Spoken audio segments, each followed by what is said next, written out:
Hi everyone and welcome back to another episode of It's All Well and Good with me, Abbie Nesbitt. You're joining me in our spare room. It's so sunny today. It's lovely. I've pulled the sofa right up to the window. The sun will probably end up coming around and blinding me, but that's what the sunnies are for. I hope everybody's having a lovely summer. What about this weather, guys? It's actually been so good. It feels like we're having a proper summer. I want to say for once. I feel like we definitely do get spells of good weather, but this has been like astronomical, like unbelievable. The two heat waves that we had in like May and June were class, although they were a bit strong. And then this mega heat wave that we've had for, I don't know, like 2 and a bit weeks has just been so lush. I've been enjoying every second of it, spending loads of time in Sefton Park, sunbathing, reading, doing my job applications as well, like, 'cause that doesn't stop. And yeah, just really living it up. I've been to Love Trails Festival, I've been down to London, I've been here, there and everywhere, to be honest, and I hope you have too. I hope you've been enjoying the weather, especially after the last episode all about nature, and we discussed how nature can help your mental and physical health. Do you know what? I find that there's a bit of irony in that, because of course we're going to be outside at the minute. The weather has never been better. To be inside is to be sweltered, because our houses aren't even built for hot weather. We're built for insulation and really bad winters, because that's all that we're used to. So being outside is literally the only thing that's going to save us at the minute. So I'm glad that everybody's physical health is on the up, because that's what we discussed last time. And in today's episode, we're going to be talking about the reliance that coffee culture has on online virality. I don't even know if that's a word. I did look it up and it is related to going viral online. Maybe it's going to be in this year's Oxford Dictionary. You know, the way they add new words every year, like they added in slay and they added in all of like the Gen Z abbreviations. There was another one that they added in. I'm not sure. Whatever. But you get the gist. Virality. Online virality. Going viral. What have I been enjoying lately? I've been enjoying Stranger Things because I've just finished it. I watched the finale episode yesterday. And I know I've been really late to that party. However, if there's a bit of noise in the background, forgive me. Planes go past. Life goes on. And yeah, so I watched the final episode yesterday. I thought it was an absolute cracker. You know what? Nothing could make me hate that series. We all grew up watching Stranger Things. It was like nearly 10 years of our lives. And I just thought they're going to wrap it up however they're going to wrap it up. There's been a lot of series in my life where I have been disappointed by the ending. I think that's probably the least disappointed ending that I've ever had. Obviously, I would have liked to have seen... No, I'm not going to spoil it. But just know that nothing could make me hate that series. I really enjoyed it. I thought there was heavier production in areas and less in others. But... you can't win them all, can you? I was just so late to the party because I wanted to watch all of the seasons before watching the finale. Partly because I couldn't remember what happened in the season before. I could remember the Kate Bush season, but I didn't realise that there was a season in between that, if I'm getting that right. But I wanted to watch all of the episodes right up to the neck and then watch the finale, so I could have all of the trivia in my mind and be in that world again and then watch it. And you know what? I had a great time. It's good. But if you have any theories or anything, send them my way. I want to talk about it.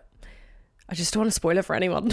I'm still reading A Court of Thorns and Roses at the moment, picking it up, laying it down every now and again, kind of bringing it with me. If I'm like on the train or whatever, I throw it into my handbag, I throw it out of my handbag. It's one of them at the minute.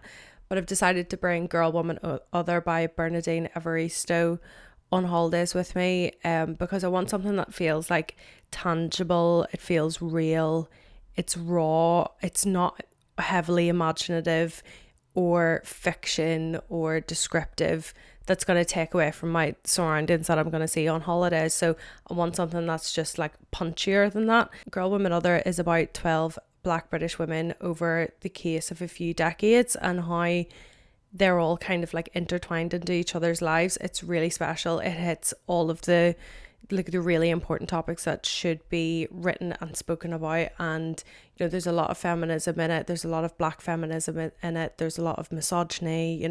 You can imagine the storylines themselves. And I think it's always important to be reading about something like that. And I really enjoyed 3/4 of the book when I read it a few years ago, and I sat it down and life took over. And then next thing you know, I just wasn't reading it anymore. So now I'm going to pick it back up and read it on holidays. Something that I've learned recently, and this is more of a personal thing rather than a factual thing, I've learned to just take opportunities as they come to you. Recently, I have booked on to join my friend Gina and our friend Chloe to go to Vietnam for a month. This is not anything that was in my plans for this year whatsoever. It definitely was not something I was thinking about when I was quitting my job. I still don't have a job.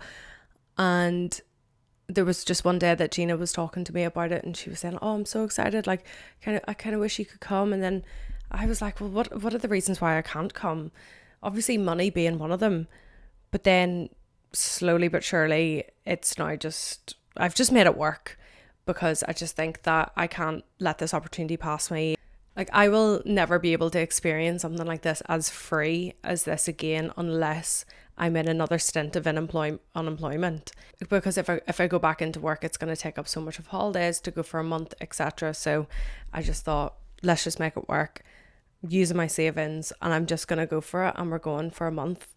In fact, when you're listening to this, I'll either be in the air or I'm like in China going through my 7-hour layover, or I'm in the air again flying to Vietnam, or I'm probably still stuck in immigration queues. Hopefully, by the time you're listening to this, I am going to be maybe on a bike on the Hai Giang Loop. Hopefully I don't get stuck in immigration forever. My intentions for this week are heavily focused in on my travels and like any in-travel anxiety or backpacking anxiety that I might have. This is the first time that I'm going to be doing like full scale backpacking, like moving from the north to the south of the country. So I want to set the intention that I try to stay calm, stay patient, and don't view problems as catastrophic, but see them as manageable and working around them if there is any issues. So just to kind of stay mindful that I can do whatever I put my mind to, and if backpacking's one of them, I can do that too. So the intentions for this week for me are patience and calmness, but also soaking in what I'm enjoying and trying to hold those anxieties at bay. We can debrief Vietnam when I come back, but today's episode is all about the reliance coffee culture has on virality, because the reason why I chose this topic really was because of the chokehold. Like, I could see the chokehold that matcha and Abbie, is that what it's called, was having on social media, or maybe social media was having the chokehold on matcha. I don't know. And I just thought, it's like, a matcha is just a drink. It's not that serious. It's not that deep. But why is it that serious? Like, why has coffee culture become such a leading force in social media? Or why has social media become such a leading force for coffee culture marketing? So that's why I wanted to do an episode about it, because I just think it's really interesting to draw connections together and just figure out why. I'm a massive overthinker, and I love to ask why about things that probably don't need a why. So that's why we're sat here today. I'm definitely a coffee fan, little bit of a fanatic, little bit of a snob. Like, I like nice coffee. I'm not a huge fan of instant coffee anymore, but there was a time that I would have drank instant coffee, and that would have been when I started drinking it. But I do remember that there was a moment when I was like 11 or 12 and mum made a coffee, and I was like, oh, can I try that? Tried it, spat it out, and was like, why would anybody want to drink that? That's awful. And then just went straight from that, well, not straight away because I was only 12, but kind of went into the gateway of picking up energy drinks. Shout out BPM. Like, if you're an Irish listener, you'll know what BPM is. It is literally the best energy drink out there. It's basically like caffeinated jam. It is so nice. So instead of drinking coffee, I was more in my energy drink era. And then when that started to wear off, when I realized that it actually just wasn't really that good for me or my anxiety, I started drinking coffee, which is such an ironic statement to make, but it just was like a nicer drink, like less sugar, less of the crap, etc., etc. Yeah, coffee become more of a choice in my like drinking habits, I haven't been heavily addicted to it. I've never been heavy reliant on it. Used to be the kind of like, oh, don't speak to me until I've had my morning coffee kind of person, but I'm not really anymore. I can do without it, but sometimes I really like it. I can do without it, or sometimes I could really need it. Do you know what I mean? I love going out for a nice coffee. I love meeting my friends and going out for a coffee, sitting down, that first sip, unbelievable.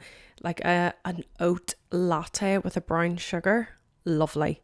Simple, sweet, beautiful. I do like this like salt coffee era that everyone's in at the minute, and don't even get me started on the coffees I'm going to have in Vietnam. I am going to do a full carousel post on this about the coffees I'm going to have, because they're going to be unbelievable. Like the drip coffees, the salt coffees, the foam stop. But we're not there yet. Love coffee so much that the first thing that me and Eddie bought for our first flat was a coffee machine. Obviously priorities, moving into my first place, like our own first space, and you're going to get yourself a coffee machine. Like, go straight for the luxury that you haven't been able to have for the past few years with being in uni. Or like, maybe I could have had them, but maybe it just wouldn't have been appreciated the same. You know, stepping into your own flat and having your own coffee machine, that seems like the perfect opening into adulthood. From an online perspective, guilty as charged. I have posted many of coffee stories in my past, go as far as including them in full hard posts. Like, I'm that girl. Like, I've just always been that kind of girl who will post coffee pictures on their story, whether that's my early Starbucks days until like independent coffee shops that I go to now. I absolutely love it. I'm here for it. Like, I follow so many cafes around Liverpool and back home. I'm so jealous of the cafe, like the latte art that I just can't do. But you know what, like, maybe I'll get there someday, and like to the point where, you know, I congratulate and love to see Emma Chamberlain's coffee business thrive in America. I think it's really cool that she's, you know, like branched out of social media influencing into the cafe world, which has always been a part of her brand anyway. But I just like that she's actually turned that into a business rather than going down like makeup, perfume, merch. Influencer merch makes me feel sick, but you know, instead of going down the normal pipelines, she's taken what she absolutely loves and then quite literally made cafes out of it. Like, that's incredible. Let's get into some of our discussion points. Okay. So we have in total 11 discussion points. I wish it was 10 or 12, but we've got 11. Bear with me if I am looking at my phone or scrolling on my phone. It's because I've got all my notes on my phone. I use Notion to write today's podcast episode. And yeah, so the first section is the psychology behind viral cafes. Coffee culture has always existed, but social media has completely changed how we experience it. Years ago, cafes were places to meet friends, read books, have coffee. Now they're destinations. We travel across cities for a viral matcha or a cafe that's gone viral on TikTok. There's actually psychology behind cafes going viral. Humans naturally copy each other's behaviours, and it's called social proof or social proofing. If you see tens of thousands. If you see tens of thousands of people queuing for a cafe, well done, cafe. If you see tens of people standing outside a cafe, you know, you're gonna be convinced that whatever they sell in there is great. You're gonna be convinced to the point where you might take a mental note. If you're running errands, you might take a mental note and think, I'll come back to that. I've seen that. I've seen social proof that cafe is good. So I'm convinced, and I will try it at some point. And just a little side note, within hospitalities at cafes and restaurants, actually they stall queues, so to make sure people are still outside, so then they can achieve social proofing, or going as far as renting queues, so you can actually employ people to just stand outside and act as queuing people. That was a weird find when I was doing this research. So without the queuing, without actually being near the cafe, without running errands that day, or doing what you're doing. Social media completely compresses that whole experience of social proofing into a matter of hours, into a matter of minutes, into a matter of seconds. All you have to see on someone's story is a picture of a nice coffee and a tag, and you're convinced that that place is good because you've seen it. You've seen the social proofing within a matter of seconds. It only takes one creator to post a drink. Overnight, somebody else recreates it. Overnight, again, someone's named it, and then another person recreates it, and it goes viral. And then just like that, the cafes need to stay in business, so they're recreating these drinks and they're giving it a different name, but it has the exact same ingredients inside. The algorithm has turned popularity into something that can happen instantly. So it doesn't take cafes months and months and months of word of mouth, or flyering or online advertising. It can take, quite simply, a 20-second video that's shot correctly and posted, and it just needs to hit the algorithm and it's immediately popular, and that cafe sees business. Social media also determines what cafes prioritize, not just drinks, aesthetics, the setup, the chairs, the table, the decorations, like the artwork, the plants, whether the plants are real or not, how the bar looks, what kind of coffee machine is there, is it going to be captured in the background, the uniform, the color schemes, everything. And they're all determined by a 9:16 screen, which is a portrait phone. When you take that story and you post it, all of the aesthetic is determined by the online presence of the cafe. Like, to go as far and say, like, you can have branded cups, you can have merch, you could have, like, I know there's a business in Liverpool called Derek's, and they've got their own like playing cards and air fresheners. So cool. Or you can go as far as having customized ice, because it comes down to the shape of the ice cubes as well. Like, that's obviously very important. Everything has become part of the experience because everything has become part of the content. Because cafes aren't just designing spaces for customers anymore, they're designing spaces for the content. Section 3. The marketing team aren't the marketing team, the customers are the marketing team. The next step is that we as customers become marketers in this cycle. You buy a coffee, you take a picture of it, you tag the coffee shop, tell everyone about it, and suddenly you've just marketed the coffee shop for free and hopped right on the back of the trend and look really cool in front of your mates. So in the social media world, that's called UGC, that's user generated content.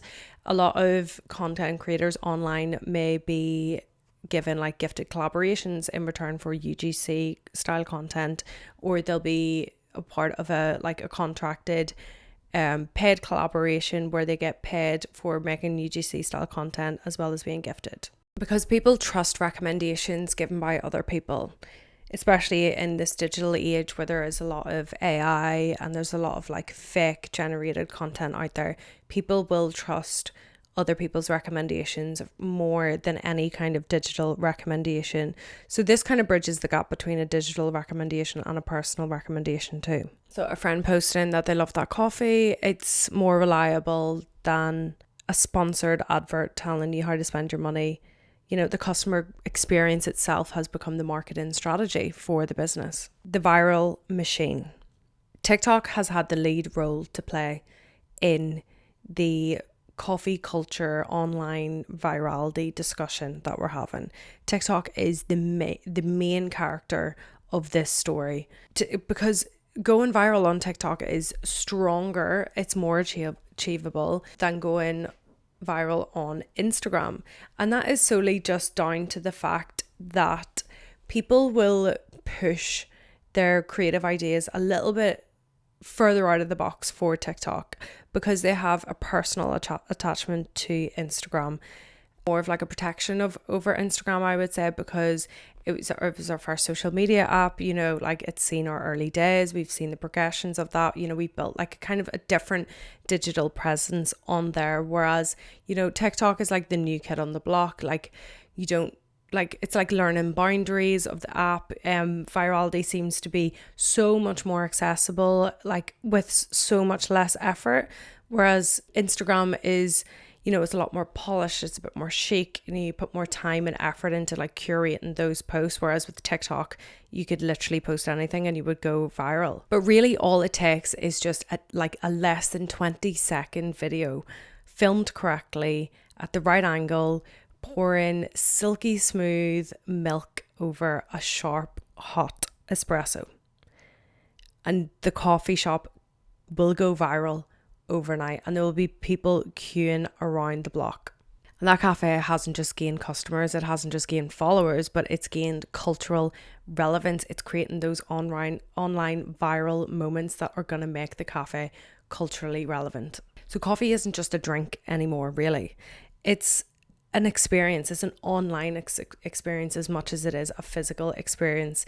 Cafes are selling online experiences. They're selling expectations of how people see other people based on what cafe they go to or what drink they're having. Cafes are launching new drinks with social media in mind, for the hope that they will go viral on their own terms rather than following other trends. They're looking at Asia for the next fusion of flavors coming down the pipeline too.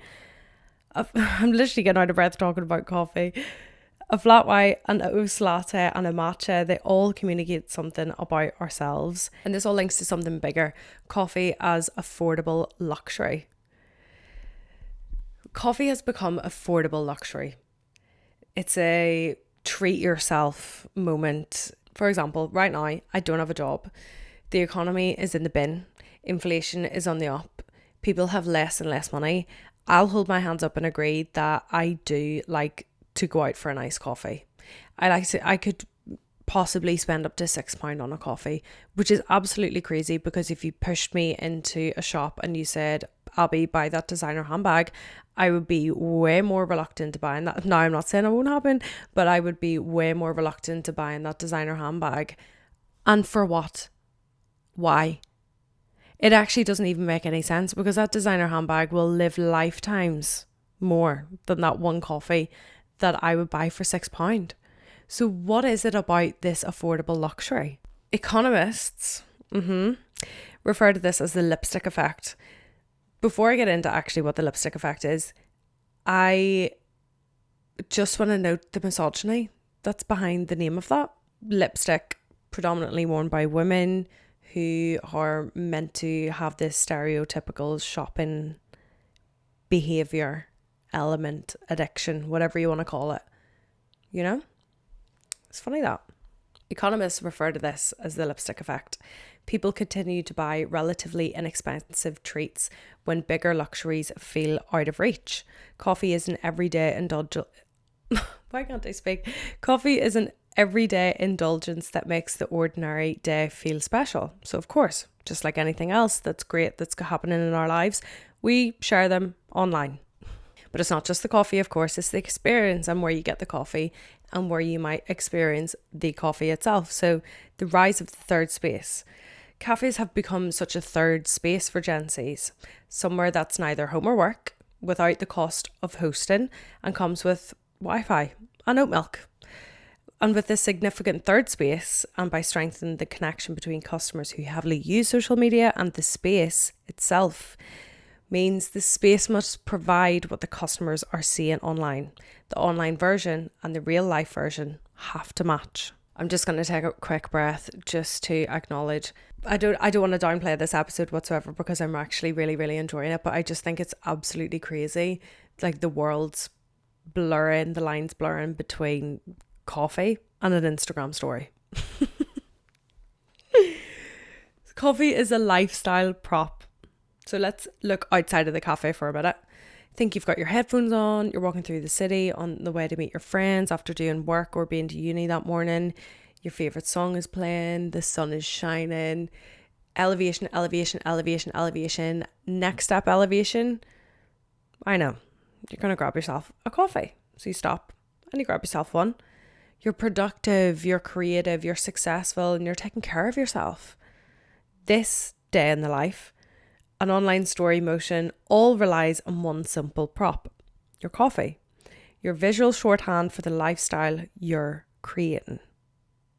It's funny how like one small thing can determine so much more. Like if I walk down the street and I see a girl who's like, you know, she's in her like gym set and she's got her matcha, like I feel like I already know her. Or if I see a girl with like wired earphones and she's got a nice latte and like, I don't know, jeans and a top, I feel like I already know her. And it's bad because you're making like passing judgments on people. But I mean, that's what, like, we all do that. We're all human. We've all made passing judgments. But it's funny how a drink can be at the center point of all of that and what comes around it. Like the whole lifestyle prop.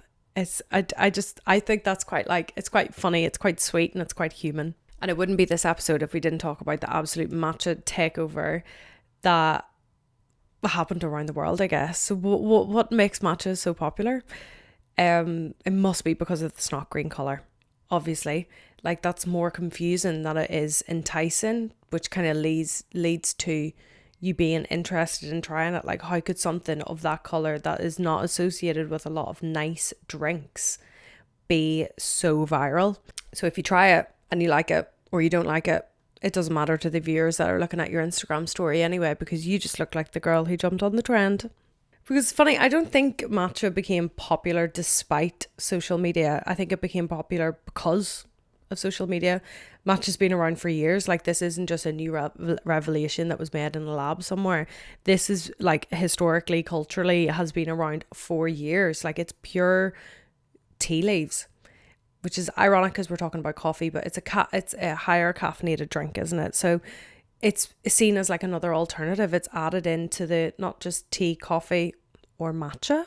A lot of, like, there might be cafes out there who don't even do matcha yet, and you go in and they might have a customer who goes, oh, can I get a matcha? And they're like, oh, we don't do matcha. To a Gen Z. Well, like, I'm Gen Z, but I'm 25 and I feel like I'm an older Gen Z.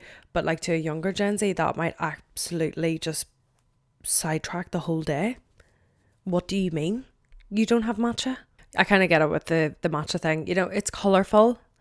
It's satisfying. It's easy to customize. It's recognisable.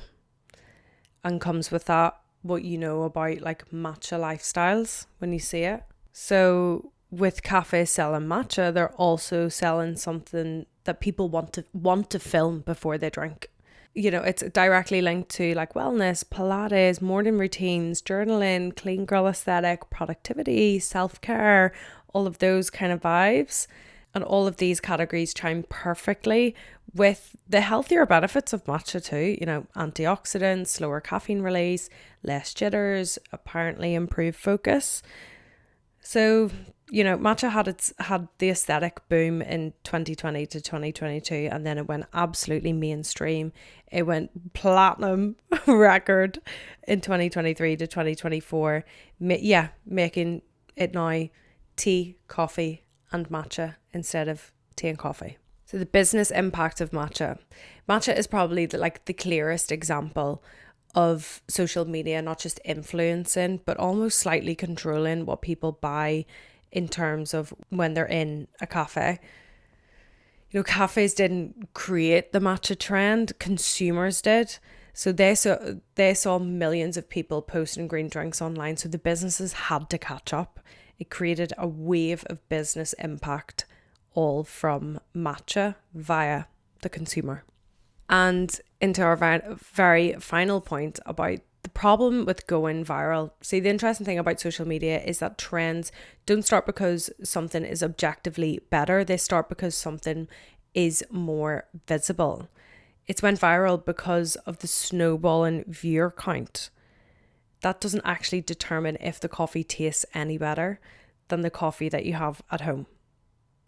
The algorithm doesn't care if a coffee shop makes the best coffee in the city. It cares if people stop scrolling when they see it. Visibility has become the new currency. And the hardest part about going viral isn't going viral, it's what happens after. Because once millions of people have seen your cafe and they've had your drink and you've created an expectation, the coffee isn't just being judged against another coffee anymore. It's being judged against a whole TikTok version of itself, experience included. Maybe it was just never about the coffee. It's always been about, like connection, spaces, creating moments. But social media has transformed those moments into something shareable. Cafes aren't just competing on taste anymore. They're competing for attention. They're creating experiences people want to visit, film, and talk about. The question is, are we choosing cafes based on the fact that we absolutely love them and we love their products? Or are we choosing them based on their online reputation? Because now not only the perfect coffee moment happens in real life, it happens online too. Woo! Okay, so that was today's episode. I hope you enjoyed it. It was a slightly heated discussion. It's quite warm in this room, to be honest. And my SD card looked like it was having a meltdown because my camera's in the window and it's hot. But yeah, that was a really fun episode. I loved chatting about that and developing it. I tried to look at like articles online, but I really kind of just got a grasp from just my brain, actually, just from thinking. And I read a few Substacks as well about, like the matcha world, and I could kind of like work around the episode from that. So it's been really fun actually, just talking about coffee and social media. So two simple yet very effective things. And yeah, I hope you enjoyed it. If you enjoyed it, don't forget to leave me a little star review, click follow, like, comment, subscribe, all that stuff. You know where to find me. And yeah, the next episode will be called, now it's going to be called this, but we're going to be talking about a good few things within it. It's going to be called, you don't have personal style, you have Wi-Fi. Which is actually a Substack title that I had seen, and I thought it would be absolutely perfect to title my episode on what's going to come from that. I'm not going to give it away. Maybe there's a little bit of like overconsumption or fashion and styling. You don't know, but you do know because I just told you, and I will see you then. Bye.